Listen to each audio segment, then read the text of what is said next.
एक सुंदर हरा भरा बगीचा जिसमें एक सफेद नन्हा खरगोश कोको और एक प्यारी छोटी बिल्ली मिलो खेल रहे हैं। फूल, तितलियां और एक छोटा पौधा बीच में। खरगोश गीत गा रहा है और बिल्ली पानी डाल रही है। फिर बारिश होती है।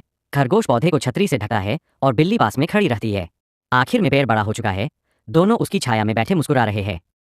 एक सुनसान गांव के किनारे पुरानी और वीरान हवेली खड़ी थी, जिसे लोग कालगिरी हवेली कहते थे। गांव वालों का मानना था कि वहां जाने वाला कभी लौटकर नहीं आता, लेकिन जॉर्ज, जो कि एक साहसी और जिज्ञासु युवक था, इन बातों पर विश्वास नहीं करता था। पहला दिन। जॉर्ज अपने कैमरे और टॉर्च के साथ हवेली की तरफ चल पड़ा। दरवाजा चरमराता हुआ खुला और अंदर से ठंडी हवा का झोंका आया। दीवारों पर खून के धब्बे थे। रात का डरावना मोड़। जैसे ही जॉर्ज ने ऊपर की सीढ़ियां चढ़ी, एक कमरा अपने आप खुल गया। अंदर एक पुराना झूला झूल रहा था और उस पर बैठी थी एक भूतनी, जो बिना आंखों के सीधे उसे देख रही थी। भूतनी बोली, तू मेरा खेल बिगाड़ने आया है, अब तू भी यही रहेगा। जॉर्ज ने भागने की कोशिश की, लेकिन हवेली के सारे दरवाजे खुद ब खुद बंद हो गए। दीवारों से खून टपकने लगा। उसे महसूस हुआ जैसे कोई उसकी सांसें रोक रहा हो। अगली सुबह गांव वालों को हवेली के पास जॉर्ज का कैमरा मिला। आखिरी रिकॉर्डिंग में वही भूतनी थी, जो हंसते हुए कह रही थी, अब एक और आत्मा हवेली की गुलाम बन गई। उसके बाद जॉर्ज को कभी किसी ने नहीं देखा। एक दिन जब वह खेत में हल चला रहा था, तभी अचानक मौसम बदल गया और तेज आंधी चलने लगी। रामू ने अपना सामान समेटा और घर जाने लगा, लेकिन तभी उसे एक पुराना कुआं दिखा, जिसमें से किसी के रोने की आवाज आ रही थी। डरते डरते रामू ने कुएं के पास जाकर झांका तो एक भूतनी वहां बैठी रो रही थी। भूतनी बोली, मैं 100 सालों से इस कुएं में बंद हूं, कोई मेरी मदद नहीं करता। रामू सोच में पड़ गया, लेकिन उसकी किस्मत खराब थी और उससे पैसों की सख्त जरूरत थी। उसने हिम्मत करके भूतनी को छोड़ दिया। भूतनी आजाद होते ही डरावनी आवाज में बोली, अब मैं तुझे खाऊंगी। रामू घबरा गया, लेकिन उसने चालाकी से कहा, अरे नहीं। भूतनी मुस्कराई, ठीक है, बोलो क्या मांगते हो। रामू ने कहा, मैं चाहता हूं कि तुम हर दिन मेरे खेत की जुताई कर दो और फसल पकने पर गायब हो जाना। बस इतना कर दो। अब क्या था। रामू रोज सुबह आता और भूतनी उसके लिए खेत की मेहनत का काम कर देती। गांव वाले हैरान हो गए कि रामू की फसल इतनी बढ़िया कैसे हो रही है। कुछ दिनों बाद रामू बहुत अमीर हो गया। एक दिन भूतनी ने कहा, अब मैं आजाद आजाद होना चाहती हूँ। रामू ने हंसकर कहा, तुमने खुद कहा था कि जब फसल पकेगी तब गायब हो जाना। देखो, अभी तो बोवाई ही हुई है। भूतनी चक्कर में पड़ गई। रामू हर बार नई फसल बो देता और भूतनी को काम पर लगाता रहता। अंत में भूतनी हार मान गई और हमेशा के लिए। रीना गर्मियों की छुट्टियों में अपनी दादी के गांव आई थी। रात के खाने के बाद दादी ने उसे बताया, उस वीरान हवेली में एक काली औरत रहती है। जो भी उसकी परछाई को देख लेता है, उसका शरीर तो यही रह जाता है, पर आत्मा हवेली में कैद हो जाती है। रीना ने हंसकर कहा, यह तो बस डराने की कहानी है दादी। दादी ने सख्त लहजे में कहा, रीना, उस हवेली के पास कभी मत जाना। लेकिन जिज्ञासु रीना ने दादी की बात नहीं मानी। अगली रात, जब गांव के लोग सो रहे थे, रीना एक टॉर्च लेकर हवेली की ओर निकल गई। हवेली की खिड़कियां टूटी थीं, दीवारों पर काई लगी थी और दरवाजा धीरे धीरे क्रीच की आवाज करते हुए खुला। वो अंदर पहुंची तो चारों तरफ धूल और जाले थे। तभी पीछे से किसी ने उसका नाम लिया, रीना। वो पलटी, वहां कोई नहीं था, पर दीवार पर एक लंबी काली परछाई दिखी और तभी सब कुछ ठहर सा गया। उस काली औरत ने कहा, अब तूने मुझे देख लिया है, अब तू भी कभी लौट नहीं पाएगी। अब तूने मुझे देख लिया है, अब तू भी कभी लौट नहीं पाएगी। अगले दिन गांव में रीना का बस एक टूटा हुआ कंगन मिला, हवेली की देहरी पर। और उसके बाद हर पूर्णिमा की रात हवेली से एक लड़की की चीख सुनाई देती है, मुझे बचा लो। एक बार की बात है, एक घना जंगल था जहाँ कई जानवर रहते थे। उसी जंगल में एक शेर और एक भालू भी रहते थे। दोनों ही ताकतवर और जंगल के सबसे शक्तिशाली जानवरों में माने जाते थे। मगर उनमें हमेशा इस बात पर झगड़ा होता था कि कौन ज्यादा ताकतवर है। एक दिन जंगल के बीचों बीच एक हिरण घायल पड़ा था। शेर और भालू दोनों वहां पहुंच गए। शेर ने दहाड़ते हुए कहा, यह मेरा शिकार है, मैं जंगल का राजा हूँ। भालू गुस्से में बोला, तेरी दहाड़ से कोई राजा नहीं बनता, मैं इस जंगल में तुझसे पहले से हूँ, यह मेरा शिकार है। झगड़ा इतना बढ़ा कि दोनों में भयंकर लड़ाई शुरू हो गई। पेड़ हिलने लगे, पक्षी उड़ गए और दूसरे जानवर डर कर भागने लगे। वे दोनों घंटों तक लड़ते रहे। क्लॉस, पंजे, दांत, हर चीज का इस्तेमाल हुआ। अंत में दोनों बुरी तरह। तभी एक चालाक लोमड़ी वहां आई और हंसते हुए बोली, तुम दोनों तो अपने अपने घमंड में लगे रहे, और देखो, हिरन कब का वहां से भाग गया। तुम दोनों तो अपने अपने घमंड में लगे रहे, और देखो, हिरन कब का वहां से भाग गया। शेर और भालू शर्मिंदा हो गए। उन्होंने समझा कि अपनी ताकत और घमंड दिखाने के चक्कर में उन्होंने असली मकसद ही खो दिया। सीख, ग्रेटर देन अहंकार और आपसी लड़ाई से हमेशा एक दिन अली को एक पुराना मोबाइल मिलता है। उस पर लिखा होता है, जो बोलोगे मोबाइल वही करेगा। अली तुरंत बिलाल को दिखाता है। बिलाल कहता है, मोबाइल, पिज्जा मंगा दो। अगले ही पल दरवाजे पर पिज्जा वाला आ जाता है। अब अली शरारत करता है, मोबाइल, बिलाल को गंजा कर दो। और बिलाल की विग उड़ जाती है। Larmes de joie. फिर बिलाल बदला लेता है, मोबाइल, अली को गधा बना दो। और अली के लंबे लंबे कान निकल आते हैं। Tête de cheval. एक बार की बात है, दो अच्छे दोस्त थे, राजू और मुन्ना। दोनों एक ही स्कूल में पढ़ते थे और हर वक्त साथ रहते थे। एक दिन उन्होंने तय किया कि जंगल में घूमने जाएंगे। दोनों अपने अपने टिफिन और पानी की बोतल लेकर निकल पड़े।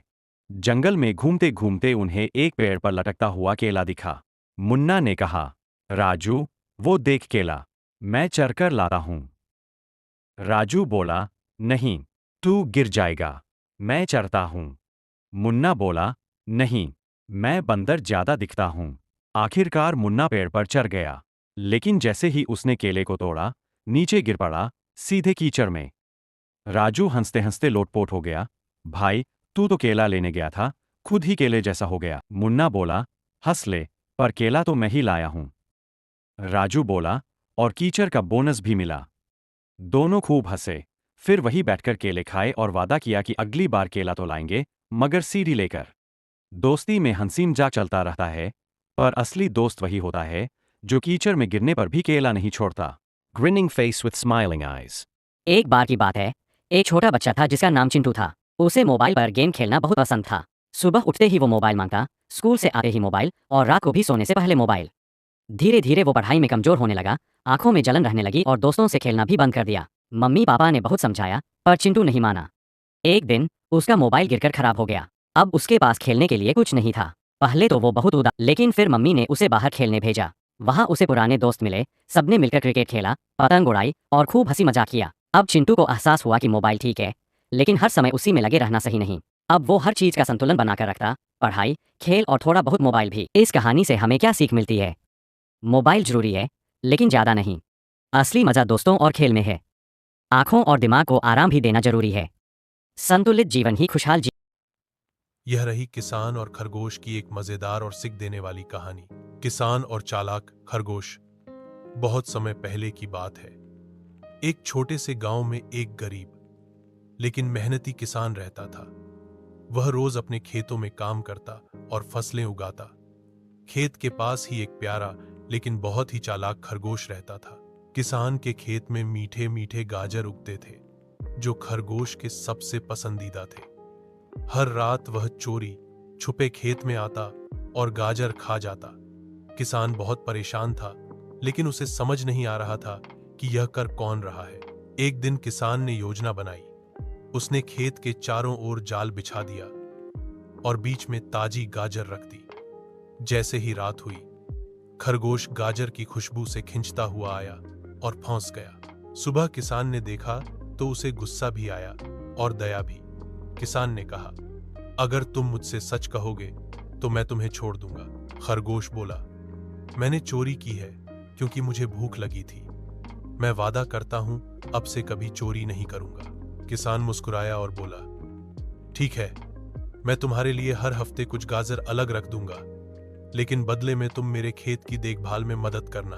उस दिन के बाद किसान और खरगोश अच्छे दोस्त बन गए। खरगोश खेत में आने वाले चूहों और कीड़ों से खेत की रक्षा करता और किसान हर हफ्ते उसे स्वादिष्ट गाजर खिलाता। सीख: दोस्ती और ईमानदारी से हर समस्या का हल निकल सकता है। एक गांव में गाय और कर्कश खरगोश अच्छे दोस्त थे। गाय शांत और दयालु थी, जबकि कर्कश चंचल और तेज। एक दिन जंगल में खाना ढूंढते समय कर्कश गड्ढे में गिर गया। वह जोर जोर से चिल्लाने लगा। गाय ने उसकी आवाज सुनी और तुरंत मदद के लिए दौड़ी। अपनी मजबूत सींगों से उसने कर्कश को बाहर निकाला। कर्कश बोला, तू सच्ची दोस्त है। गाय मुस्कुराई और बोली, दोस्ती में मदद जरूरी है। तब से दोनों और अच्छे दोस्त बन गए। एक गांव में रामू नाम का किसान रहता था। रामू बहुत मेहनती था, लेकिन उसकी किस्मत हमेशा उसका मजाक उड़ाती थी। हर साल उसकी फसल खराब हो जाती थी। एक दिन रामू अपने प्यारे गधे भोलू के साथ खेत जा रहा था। रास्ते में भोलू बार बार रुक रुक कर घास खाने लगता। रामू हंसते हुए बोला, अरे भोलू, काम कर लो, राजा बनने के सपने मत देखो। भोलू ने भी मजेदार आवाज में ढेंचू ढेंचू किया, जैसे कुछ जवाब दे रहा हो। रामू बोला, तल, एक दिन तू भी मेरा मजाक उड़ाएगा। जब वे खेत पहुंचे तो रामू को जमीन में कुछ चमकता हुआ दिखा। उसने खुदाई की तो वहां से एक जादुई खरबूजा निकला। जब रामू ने खरबूजे को काटा तो उसके अंदर से सोना निकला। रामू खुशी से कूद पड़ा और बोला, धस भोलू, आज हम अमीर हो गए। भोलू ने फिर ढेंचू ढेंचू किया, जैसे कह रहा हो, अरे मैंने तो पहले ही कहा था मालिक, किस्मत बदलने वाली है। गांव लौटने पर सभी लोग हैरान थे और जलन करने लगे। किसी ने कहा, डबला, ऐसी किस्मत हमारे क्यों नहीं आई? रामू मुस्कुराकर बोला, हरा, जिसके पास गधे जैसा सच्चा दोस्त हो उसकी किस्मत जरूर चमकती है। ईच मजाक या एक सीख, कड़ी मेहनत का फल जरूर मिलता है। 2. सच्ची दोस्ती कभी बेकार नहीं जाती, चाहे दोस्त गधा ही क्यों ना हो। 3.